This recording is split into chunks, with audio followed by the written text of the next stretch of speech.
Eu sou Bruno Feldens, professor de Física, e nessa aula nós estudaremos a hidrostática.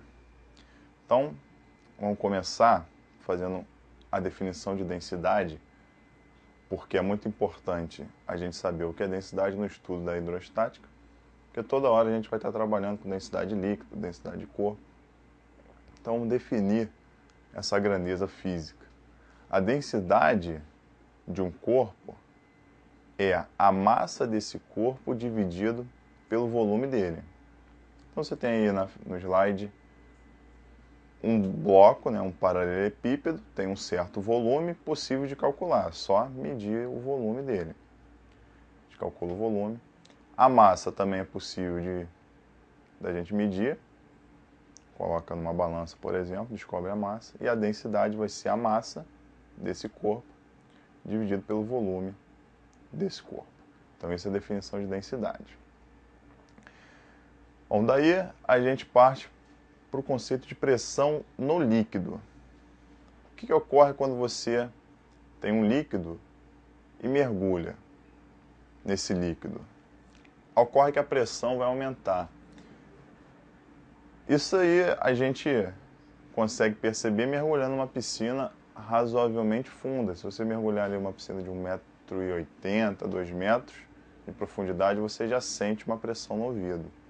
Então isso é a prova prática de que, à medida que você aumenta a profundidade, a pressão sobre você também aumenta.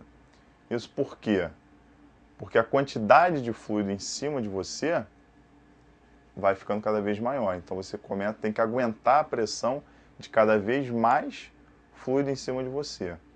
Imagina você cheio de livro, um monte de livro na sua cabeça. Cada vez que coloca mais livro na sua cabeça, a pressão que você sente na cabeça vai aumentando.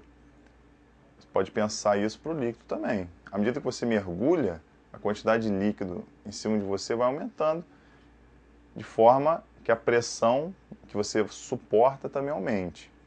Como é que a gente calcula a pressão a uma certa profundidade num líquido? Então a pressão é dada por essa equação, P igual a P0 mais dGH. P é a pressão na profundidade que você quer saber. Esse P0 é a pressão atmosférica.